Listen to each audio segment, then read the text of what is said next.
مونږ چې تاسو ته په شروع کې دا خبره کړې وه چې مونږ سره داسې کسان شته مونږ چې همیشه راځو دلته مونږ داسې بیمارانو سره ملاو شو چې هغوی وایي چې مونږ په دویم دریم ځل باندې چې رالو نو زمونږ تقریبا فرق شوی دی څوک وایي 50% څوک وایي 60%. نو دا یوه غټه خبره ده لویه خبره ده چې د دوی فرق شوي وي او علاج شوي وي. دلته مونږ سره بل ملګری هم ولاړ دی. حاجي صاحب السلام علیکم. وعلیکم السلام. څه نوم دی د کوم ځای نه راغلی؟ فضل حیات مې نوم دی ګنټاګر نه راغلی. کوم ځای نه؟ ګنټاګر نه. پېښور ګنټاګر نه؟ پېښور کې. زه خو به در راغلی وم ګنټاګر کې خو مې څه نه و لیدلی.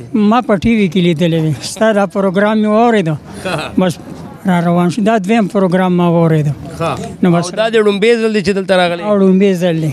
دا لوی پڼ کاغذونه دي د هسپتالونو. او څه تکلیف دی درته؟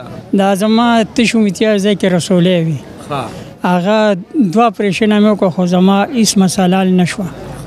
بس الله پاک دلته مې نصیب روچت کړی بس دلته راغلم. او څه دا مې ړومبی ځل دی. او څه کاروبار کوي پېښور کې؟ پېښور کې مخکې د ګاډۍ کار کوم اوس د ګاډۍ کار نشم کولی. بچي دې شته؟ بچي شته ماشومان. هغه څه کوي؟ سکولونه وایي؟ نه سکولونه نه وي بس دغه خواره مزدوري کوي. بس الله تعالی دې شفا درکړي. موږ به دعا درته کوو بس خپل صحت خیال ساته دوایانې په وخت خوره. دې نه ماسې وایي چې کم پرهیز درته وښیي هغه پرهیز خامخا کوه ولې چې پرهیز نه وي نو بیا د دوایانو اثر هم نه وي. ټیک ده او نور به موږ دعا درته کوو.